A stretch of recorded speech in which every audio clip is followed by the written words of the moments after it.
it is my pleasure to introduce the webinar, Windows Store Shopping App Framework. Today's speakers are Ben Dewey and Greg Ebert. Tallan is a national systems integrator. We have offices located in Hartford, New York, Boston, Tampa, Washington, D.C., and Southern California. We have an e-commerce practice with over 10 years of design and development experience. Let me kick off the webinar to Ben Dewey. My name is Ben Dewey. I'm one of our leads of our mobile practice. We actually have 3 leads, but I'm going to be focusing on our Windows side of the mobile practice. I do a lot of community speaking. I speak at code camps all around here in the New York City area.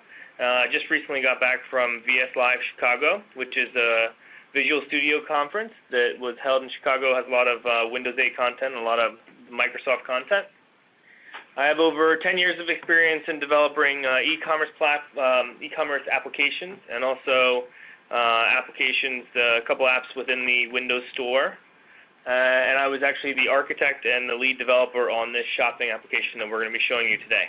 My name is Greg Ebert, and I oversee our e-commerce practice here at Tallan. I'm also heavily involved with our e-commerce partnerships.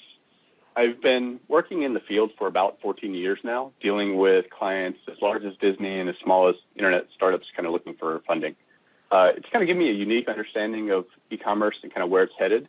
So while there's been a lot of movement in the e-commerce space over the last year or so, I find the Windows Store shopping apps particularly interesting because they provide a lot of opportunity.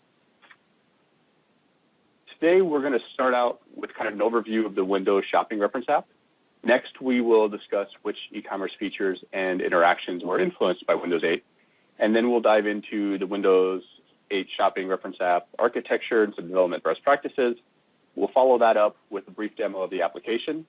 And then we will end the webinar with a short Q&A session.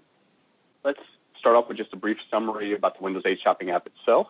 The application was built using HTML JavaScript approach for Windows Store apps. We took this approach to help provide guidance from those coming to Windows 8 from web development background type of thing. The C# and XAML approach is just as valid, if not more, actually. The application was built on Microsoft's shopping idea book. They provided feedback and guidance along the way to ensure kind of we were capturing their vision and everything correctly. Our goal for the app was to take some of the key Windows 8 features and interactions and then apply them to an actual e-commerce application. We didn't necessarily want to give away the full Windows 8 shopping client for free, so as you probably noticed, the reference app focuses on the browse, search, and kind of checkout flows. If we take a quick look at the overall application sitemap, for those of you who aren't too familiar with the application, you'll notice the main area there in the middle is basically what we're talking about, that browse and checkout flow. You'll also see on there the search result, kind of a no network and loading page. Later in the webinar, we'll go through a lot of the applications. However, there are a few of them I kind of want to point out now. The sharing, settings, and search terms were used on the application. We just don't have them used in the sitemap here. Whenever we load up the application, one of the first things you'll see is that loading page. Now, the loading screen itself may appear just briefly or for a amount of time. The screen is displayed when the application is attempting to retrieve the product catalog from the server and kind of load it into memory. Note that the application will use kind of the locally stored version of the catalog when the application is set to an offline mode. In this scenario, the loading screen will display for just a split second as it reads the JSON file that's kind of stored locally. One of the other screens you may run into right away is the no network screen. If you've been running the application, kind of just install it from the Tallan.com site, but not through Visual Studio. If you run it through Visual Studio, you may never see the screen at all. What this basically says is, it was unable to hit the web services that was retrieving back information. And to get around this, basically you'll want to set the application to online or live mode. And you can do this by toggling that through the settings term. Now, settings term, as you see on the right nav, basically when you pull it up, here's a quick screenshot of what the one for the application looks like. It's just a single drop down with the services and demo online and offline on there. While we only have one setting in here, you can add a variety of things in here, for your application.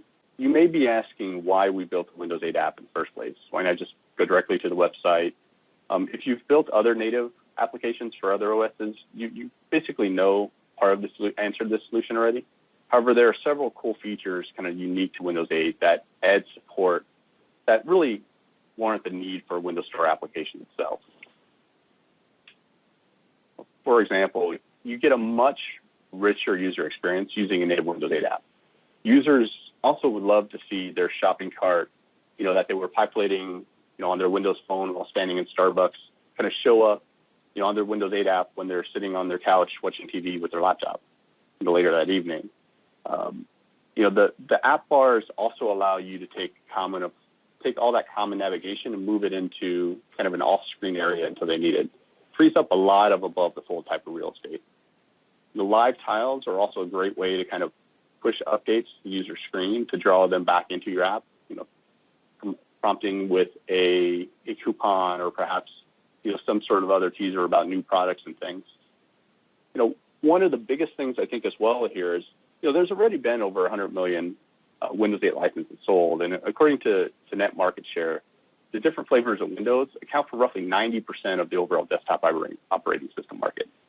My point with this is simply that there's a huge Windows user base out there, and the Windows Store's user base will eventually kind of dwarf all those existing stores for other types of OSs out there because there's so many Windows users available.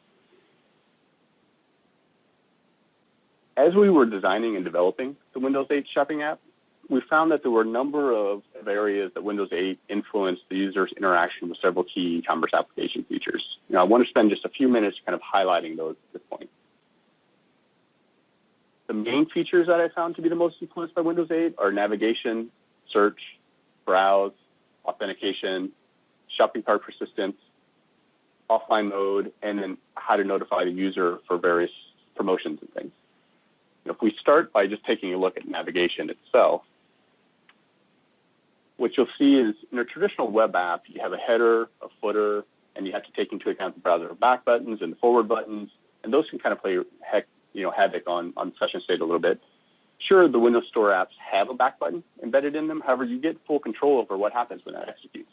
So you can save the screen and move on before you actually have to, display the next screen, for example.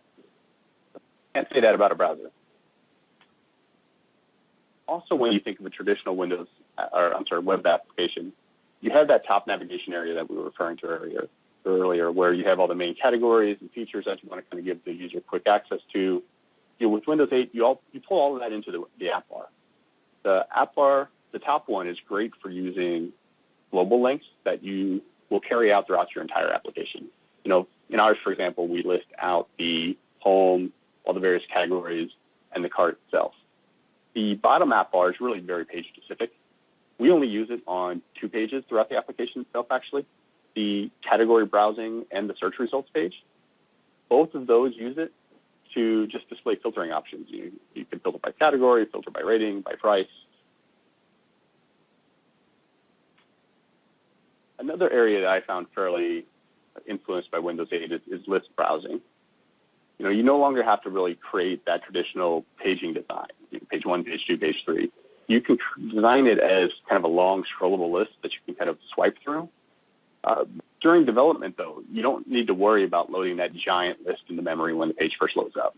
Windows 8 allows you to dynamically load in additional items, groups of rows or columns, depending on which way you're going, as the user just kind of scrolls through the list. So it keeps a much smaller footprint, of the data there. Semantic zoom is also kind of a cool feature that lets you kind of navigate more easily between categories, subcategories, and products. And we'll demo that a little bit later as well. Semantic zoom, in our case, influenced both the browse and the search. I'm sorry, just the browse, because you could see the subcategories and everything there. The search charm itself, though, obviously played a big role in search within the application. Whether you're searching within the application and pulling up the search charm, or you're doing the searching within the Windows 8 app from outside of it, just using the traditional start menu search bar as well. I think, to kind of go back to semantic zoom here for a moment, we're going to see a lot more creative uses of that as UX team members and various applications get more familiar about what it can do and how they can better that experience. we're experimenting with a few ways of listing out the subcategories now, or giving the user just a different view of that information as they're navigating through those subcategories. One of the big things we had to design for as well was the need for the offline mode. There were, while there are a lot of hotspots and everything around the globe, and most people are connected, 24/7, it seems like sometimes, people are definitely going to want to be able to use their laptop when there isn't one available or when they're offline. The current app, when in offline mode, using that setting in the settings charm, it uses kind of just a static JSON XML string that's in one of our files on the client side. You don't necessarily have to do it that way. We've used SQLite as a local database to store data during runtime, as the user navigates around, as well as to support the app during offline mode. Now, I'm not recommending putting your 30 gig database out there by any means, but if you're just storing some local data, maybe the catalog, just under a gig, then you're basically fine there. Other areas that definitely were influenced were login, persistent shopping cart, and then promotions and teasers. If your application supports the live integration for login, then you can take care of that single sign-on approach, and it actually opens up kind of a host of other little benefits. One of them being, for example, the ability to persist information to the cloud about that person's profile within your application, such as person's shopping cart or where they're at in the site as they're navigating around. In fact, if the person logs into a laptop, pulls up the app with the same credentials, you could pre-populate the screen exactly where they left off on, say, their phone. The live tiles and toast notifications are also commonly used for notifying users of various events, such as, your order is shipped, you've added this to the cart. However, they also come in very handy for promotions and product users. You can use them to promote new products or promotions, kind of have various events kind of push things there. These are just kind of a very limited few number of areas that Windows 8 influenced your e-commerce application, but we had to take all of those into account when we were doing the UX design of the project. You could say that our Windows 8 team had to kind of put their Windows 8 hat on. When designing the app, Windows 8 apps, it's very easy to get pulled into wanting to make it look and behave just like a website. You don't really get sucked into that trap. As I mentioned earlier, there's so much more you can do with the Windows 8 app. There are a few things you kind of have to take into account and keep in mind, though. When designing a Windows 8 app, you need to take into account all four views. Now, I'm not saying they all have 100% equal weight or you have to do them all at the exact same time. What I would actually recommend is following the landscape, snapped, portrait, then full view orders. So the most important two, in my opinion, are landscape and snapped. Because once you get through the landscape view, you know kind of what elements are on the screen and kind of what has to be there when you design the portrait view. Obviously, portrait view is much more vertically stacked than horizontally. It's just that you do know a lot of the elements already on the screen. Full view is basically a combination of the two. It's kind of a cross between, you get your app bars and some various other components from the portrait view, but the main content of your page will probably come from the landscape view itself. You'll just have a more narrow view of it. As I mentioned earlier, definitely start with the landscape portion. It's the most commonly used. It's the way the laptops and tablets come out of the box. You've always got that landscape view. And it lets you be the most creative and kind of implement whatever you kind of want to implement with that. I do want to spend a little more time talking about the snap view, though. It's kind of critical to your Windows Store application and needs to be taken into account from the beginning. Don't leave it as an afterthought. Big mistake to do that, if you go back there and try to design an app that's back. You have to think of it, frankly, I think of it more of like a Windows Phone type of UI, or, a narrow kind of taller screen rather than kind of your traditional laptop widescreen. Because, you have a much more limited set of things you can do. You can't put near as much copy on there. Your images are much shorter. You may not even be able to, put as easily, such as, if you think of a web application, the billing information area. If you try to put that onto the little snap view, it ends up being pretty long. But it is something you will want to take into account is how do you make that experience still, fairly user-friendly. Now, SnapView is absolutely required to pass the Windows Store certification test, and it does need to be taken into account from the beginning, like I said, although it is possible just to create a very basic screen saying that, it isn't necessarily supported in this type of view. However, I really don't recommend doing that, because you're going to get the greatest user acceptance from the beginning if you take that SnapView into account. And the Windows 8 Shopping app actually does a great job of that, I think. You can actually navigate through all of the screens using that SnapView, and it actually comes in, very handy whenever you have it snapped on the side while you're trying to do things on the main screen. And you're seeing SnapView actually start taking hold in other areas, such as, for example, yesterday when the Xbox, they announced kind of a SnapView type of thing for IE browser when you're watching your movie. So I think you're going to see that kind of propagate out quite a few other places as well. Now, when you're doing the SnapView versus your normal pages, one of the big things you kind of have to watch out for is the app bars. When you have landscape view, you can be a lot more creative with it. You can have images on there. You can have much more verbose text. And, you can spread out your images so they're a little more organized, I guess, by type. However, when you're dealing with SnapView, you're definitely not going to get all that. You really have just two. I mean, you've got your heart, in our case, we've got home and cart. And if you want to navigate through the different categories and things, you have to go back to home and you kind of select them in the main body of the SnapView here. And you have to really determine what are your most high priority buttons.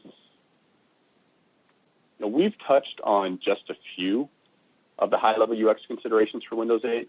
However, Microsoft does a great job of providing a set of UX ramp-up materials and design guidelines for Windows Store apps. The main UX design site is design.windows.com, and the UX design guidelines subsection of that is actually a great reference.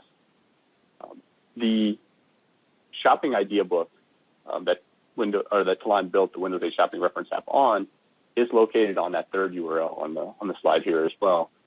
At this point, I'm going to hand the webinar over to Ben so he can go through kind of the Windows 8 Shopping app architecture in a little more detail. All right. Thanks, Greg. So hopefully Greg gave you a kind of an overview of some of our thoughts when designing the application and really, providing a good experience for the application. What I want to talk about is the high-level architecture for the application. I'm not going to go too deep into it. I'm not going to really show any code here, but I do want to provide you with some sort of guidance as to how these type of applications are built. So really to understand how this starts, you kind of have to, or rather the way people typically hear about a HTML JavaScript application, they start thinking of client-server type applications. And that's actually a misconception that I want to clear up. This is not a typical client-server website type application. What you would see in a typical website like that is a back-end system that's going to have some sort of a repository, maybe some services, and ultimately a controller that's going to provide HTML down to the front end. And on the front end, you're going to render that HTML, maybe use some scripting to manipulate it slightly. Ultimately, the information that's getting generated across is HTML. And in the case of data, maybe a table, for example, the table rows are all generated as part of the client logic. Now, these Windows 8 applications, even though they're written in HTML and JavaScript, are actually closer related to Silverlight. This would be more of a rich client experience. So on the next slide, I'll show you how Silverlight architecture kind of looks. And in this architecture, you'll see that you still have a similar backend, but instead of sending HTML across, what you're sending across is data. In this form, we're sending over XML from a WCF service. And on the Silverlight side, which is our rich client, the job of the client code is to actually retrieve that XML, maybe manipulate it slightly, but ultimately render it in some sort of a grid view control. So the logic about presenting the data in some sort of a structure that's visible to the user is in the client code itself. So on the next slide, you'll see how this works with the Windows 8 application. So rather than being in a Silverlight plugin, this Windows 8 application is downloaded to your application from the Windows Store in what's called an AppX package. That's the essentially a zip file, but it's what makes up the Windows 8 application or the Windows 8 package. And that package has a shell of HTML. So there's no actual table rows in the HTML itself, but all that HTML has to be there when you submit your application to the store. Now, in order to get data for your application, you have to leverage web services the same way you would have in the Silverlight application, where you're going to have some sort of a controller backend that's going to return data in the form, in this case, since it's JavaScript, we're using JSON, and it's going to retrieve it on the client side and manipulate it and ultimately serve it to the user in a table row, all on the client side in the client code. All right, so this is the architecture that I want to kind of describe to you. This is the architecture that we use for our application here. On the next slide, you'll see a little bit of an in-depth view of our back-end system.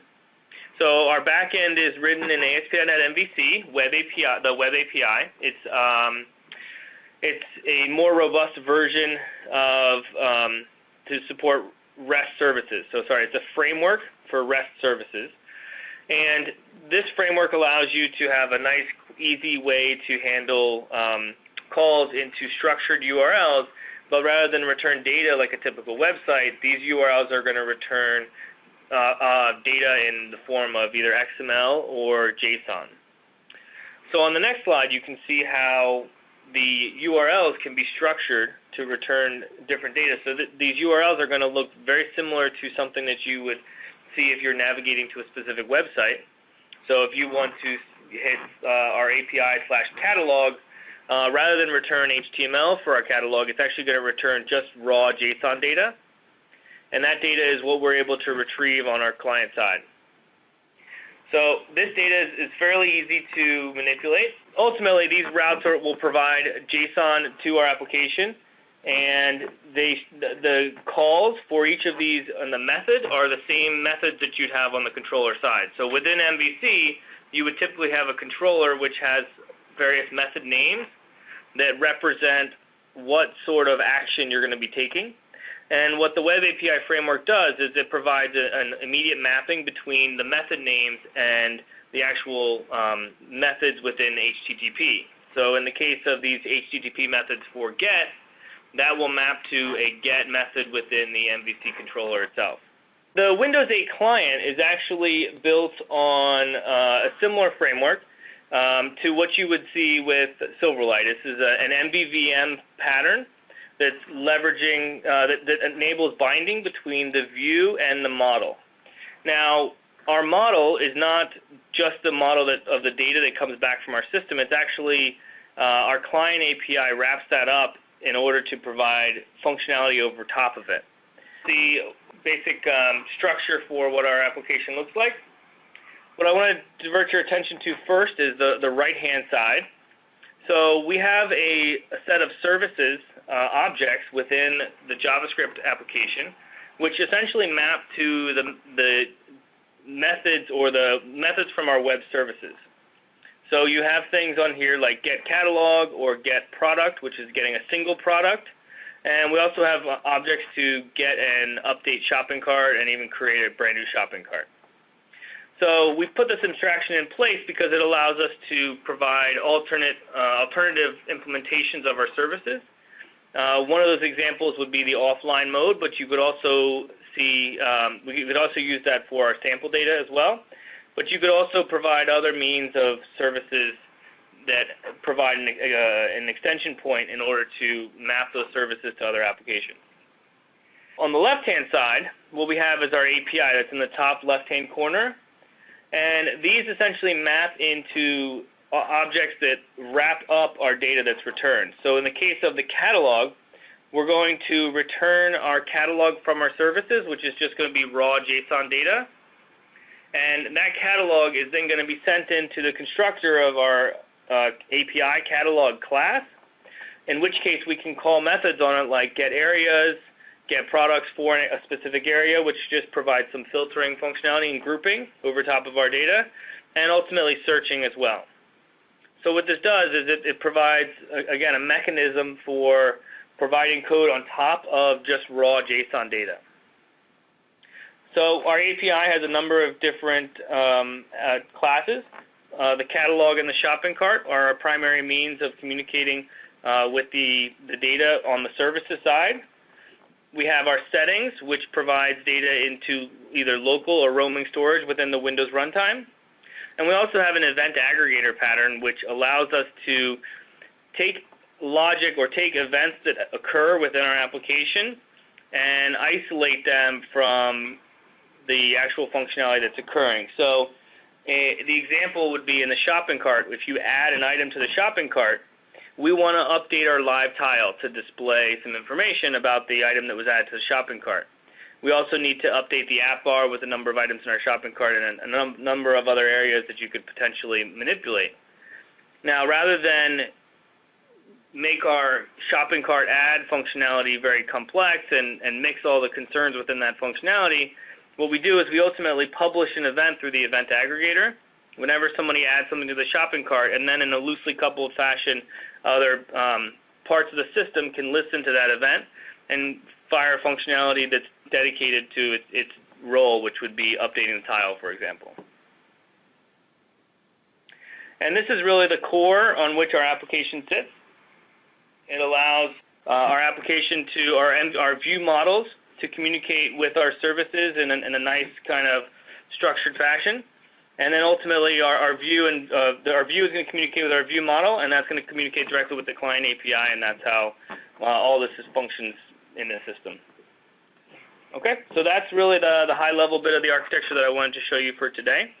There's a lot more that's available within the download that would show you how this full application works and also how more of the MVVM system works. At this point, we're going to go through a little bit of a demo of the application itself and kind of highlight a few areas in here. Let me go ahead and start up the Windows 8 application itself. And what you'll see is when the application started up, it pulled up pretty quickly. What it did there was, that loading screen went by pretty quickly here as well, which was when it retrieved all that information from the other Visual Studio solution in my case, just getting back all that XML and everything. So if we go ahead and navigate down through some of the pages here, there's a few areas I want to highlight.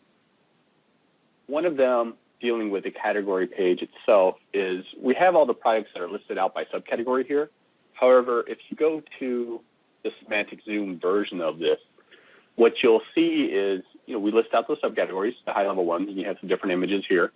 If you were to click on one of those, such as sunglasses, it's actually going to pull you directly to that portion of the list within the area as well. So if you have, say, 7 or 8 subcategories, and someone clicks on one of those subcategories in the semantic zoom, it's going to pull them directly to that section in the category browse page itself.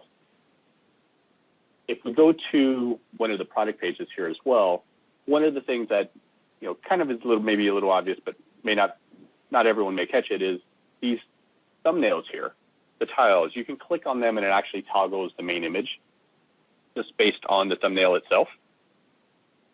So that's a quick way of showing multiple views about a product or different colors, for example, of a product, just kind of giving a person a way to see those. As Ben mentioned, the live tile update when you add it to the cart here. Let me toggle over to my live tiles here on my start menu. Whenever you actually go to the application itself at first, you're going to see it have this look here where it's just head to toe. It's got the normal application itself, but no particular information. If I turn the tile back on, what you'll see is after I add it to the cart here, that black sunglasses is going to be added. That one on there today is just leftover from one of my other demos. So if we go ahead and add the item to the cart, what you'll see is, there's not really a change quantity button or anything on this screen. What we have is we have a text box here where the quantity itself is. Now you can change that to a different number, say 3, and what that'll do is that will update all the information on the screen itself. When we changed the quantity, it updated all the subtotals and everything on the screen there. And you want to actually remove the item from the cart. What you'll want to do is actually just set the quantity to 0. That's the same as kind of dropping it off. Now, if we were to go through the checkout flow a little bit, we've got a nice little button here I like to use for the demos, which is the demo data button. It kind of pre-populates everything for me, so I don't have to fill everything in here. However, if you were coming to the screen using, you had your live ID kind of logged into the box, you should have seen the first name and last name of the build to information already pre-populated with whatever your first name and last name is on your live account. And then you could just kind of fill in the rest of the information there. If we just continue on, what you'll see is you'll go back to what looks like a modified shopping cart, which is in essence really what it is the shopping cart page, except it's got the billing information and the payment information kind of all up there in the upper left-hand side of the screen. Now, there are edit buttons there, so you can edit it if you want to. You're not necessarily stuck with that information. You can go back and edit it. If you were to use the top nav or to navigate to other areas of the site and add additional items to the cart, et cetera, that type of thing, when you come back to the shopping cart page, it actually would look like this still, because we've still got that payment and billing information kind of in memory here. So you're not going to be forced to re-enter it again, which is useful for a variety of reasons, including, if you just want to go ahead and submit your order. So let me go ahead and submit the order here. It will take you just to a simple thank you page. And, if you close out the thank you page as well, it just takes you back to the home page.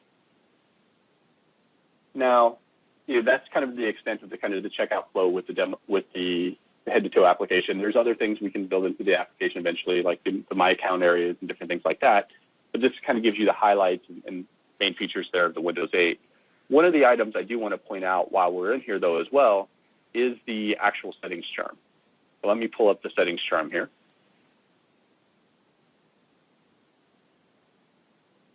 And within the settings charm, what you'll see is that one setting we were referring to earlier a couple times, which is the live service versus the demo data. Now, if you're just running it installed on your tablet without kind of the Visual Studio backend or the web services, then you're going to want to set it to offline mode, just a toggle over, and that pretty well takes care of it then. And it's easy to do this from that no network page that you saw earlier, which was, there's a link on that page directly, or you can just pull up the settings charm itself while you're navigating through things. Now, one of the things that we see about this application is kind of the angled look of everything, of the home page as well as on the product pages and that type of thing. It was something we tried to do with this application itself. However, you don't necessarily need to keep it that way. If we just pull up kind of another example of the application, what we see is, you can take a much more vertical approach with things, and you can have, different color scheme. You don't have to have the images on the top. You can simply have some text links if you want as well. Here you'll notice it's got a lot less angles to everything, like I was saying, and there's less background kind of colors and things involved here. And that carries through to the product page itself. My point showing this is simply that it's actually fairly straightforward to change to a different color scheme and to kind of modify the UI with actually impacting the underlying functionality. So you can cater the UI and style that more towards what you're traditionally used to, or what you may want your company's color scheme and layout to look like. As a reminder, kind of all the documentation about all the different screens that are available is available on that download from Tallan.com. So that goes through every single page in more detail and gives a breakdown of what you can do for each of the buttons. For example, on this screen, there's the rating, and you can choose your size and color and quantity before adding to the cart. All of that kind of goes into a little more detail in that application as well. Now, one of the things that we don't actually have in the demo itself, but we have implemented on several other applications, are the concept of a store locator. Now, with Windows 8, it's very easy to integrate with Bing, basically. So here what we did is we got a Bing map kind of on our application on the right here, and we've got our little text area where we search for, say, New York, New York. And, there's about 50 million things near New York, but in our case, we've got a few stores nearby there where we've got, the map pulls up on the right, and you've got your list on the left there as far as the different locations. So if you were to choose one of them, one of the things that's really easy to do is to have that map actually kind of reflect that, kind of recenter around that location, pull up the information about the particular location. And since it's a full Bing map that we have on the page here as well, you can do things like zoom. You can move it around, and you can also zoom out, zoom in and out if you want. So it kind of just embeds the whole Bing map directly onto the application itself. And that, like I said, that's a pretty common feature within many of the Windows 8 applications. And one of the great things, actually, what I find as well is the use my location. Whether you don't have to necessarily be on, something with GPS in order to use that. Wi-Fi these days actually works out really well when the use my location can kind of factor that in. So you're not limited to just use my location while you're on your phone. Now I'm going to hand the webinar back to Ben so that he can go through some of the possible next steps to kind of move your Windows 8 application forward. Thanks, Greg. So now that we know a little bit more about the shopping app, I want to figure out where we can go from here. Tallan offers a number of different opportunities that we can help you with to get started. One of them is just really envisioning e-commerce. So if you're still doing more brick and mortar type applications and you're really looking to start selling more applications on more things digitally and more things online, we can help with that for sure.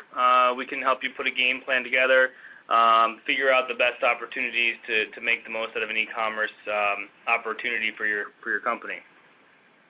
In addition, we can help with a Windows 8 strategy of some kind. One of the things we recommend to all of our clients, both e-commerce and regular enterprise clients, is that they start prototyping and planning around Windows 8 now. Whether you plan on building something specifically at the moment or you just want to work on something for the future, that's something that we recommend doing, and it's something we can help out with. So if you're interested in any type of Windows 8 applications or you have any ideas of potential use cases, we're happy to help out. We can even come up with some ideas in conjunction with you to help make those a reality. The final one would be if you already have e-commerce applications on iOS or Android, then we can help figure out how it might be different or similar on the Windows 8 side. One of the things that Windows 8 offers is a couple unique opportunities. The primary one being the new user experience, the new design paradigms that come with it that offer more of a catalog type experience. And we can help you really kind of figure out how that design is going to work well within your existing applications or in your existing design and brand that you might already have. Finally, the Windows 8 application that we've built here is built to be extended upon. So there's no reason why you can't take this application and start building upon it with your own company's images and your own products to make it more robust and tailored to your specific company's needs. And we're here to help if you run into any issues with that at all. For the Windows 8 application, there's a number of places where you can get it. The primary place where it's available right now is going to be through Microsoft. So if you go onto that design website that shows the UX considerations, there is what's called the Shopping Inspiration app, the Inspiration Idea Book. And this idea book is a link on the very top that points to this Dev Center link, which is the location where you can download it from Microsoft. Now, this is the original sample code that was provided to Microsoft and has a few limitations to it, some on the areas of documentation, but also in the area of Visual Studio Express and some of the other smaller functionalities you might need. So if you want the full kind of robust version that has a real nice sense of documentation to it and a fuller documentation, you just have to go to the Tallan website where you can download it. By providing your email address, we'll give you the full documentation that comes along with it, and we'll also maybe update that a little bit more frequently. The final place to get it is more of a community location. It's on GitHub, and this is where we'll accept issues or potentially community feedback or community pull requests to really help grow the product and grow the sample application for other people to see. And that's going to be the most up-to-date that you can get for all the code is on the GitHub account. So as far as upcoming events, the Tallan is going to be working at the UX Partner Association meeting up in Boston. This is a UX presentation that focuses on all types of UX within an app within software. And we have a couple people at Tallan that are going to be speaking at VS Live in Redmond. This is a nice experience to be on the Microsoft campus itself for a Microsoft conference.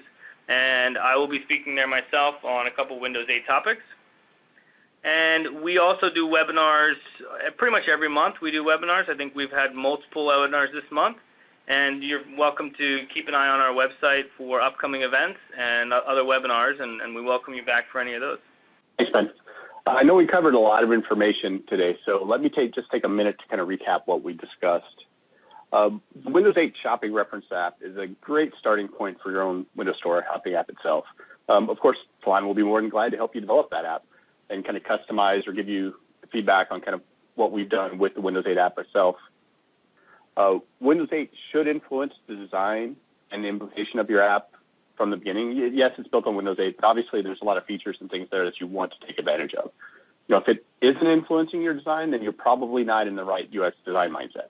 So take some time to understand what the Windows Store apps are capable of before you start in on that. And so you can really take advantage of that full feature set. The Windows 8 HTML JavaScript apps are not just a website in a wrapper. You can think of them as more of a rich client within your application. I mean, they take advantage of the WinJS information or framework and everything for the application. And it's not just simply take your website and slap it inside a Windows 8 app. Finally, remember that the best location to download the Windows 8 shopping app is, of course, from the e-commerce solutions area of Tallan.com. For all the reasons Ben just kind of mentioned, it's got more of the documentation. We'll keep it more up to date. It's something that we're continually we'll update as we go along. And so I'll hand it over to Nicole to kind of go through the question and answer section at this point in time. Thank you, Greg and Ben. If you have a question for today's presenters, please take a moment to enter into the IM area on your left. Let's go ahead and kick off the Q&A with the first question. What's wrong with using the same UI as my iOS or Android apps? It's a great question, actually. When Windows 8 was designed to be content first and kind of remove the Chrome, the gradients and shadows and things, there's definitely opportunities to reuse some code, especially on the services side of things, since they interact with web services as well. But we think that the Windows 8 apps are better suited for a catalog type of view design over a desktop website. This is why the shopping app has such large images. If you take a look at the idea book, you'll see that it's reflected with large graphics, and you can kind of scroll through it and take advantage of a few features there. Unfortunately, with our sample app itself, we weren't able to gain open licenses for those images, so we have those very generic ones that we created ourselves. But thank you. Did you run into any difficulties designing and implementing both Windows 8 touch and mouse interactions? Actually, while there are some separate touch event handlers that you can take advantage of, Microsoft has kind of built the click events to respond to both the mouse and the touch interactions. So you should be safe against those click events. That said, we definitely recommend testing both touch and mouse and touch. As you're testing your application, some controls, such as the canvas control, they may not react the exact same way as you may think with the touch interactions versus the click, but they are capable of doing the same interactions with both. Thank you. Now, would this architecture work with other web services instead of REST services? And what about SOAP services?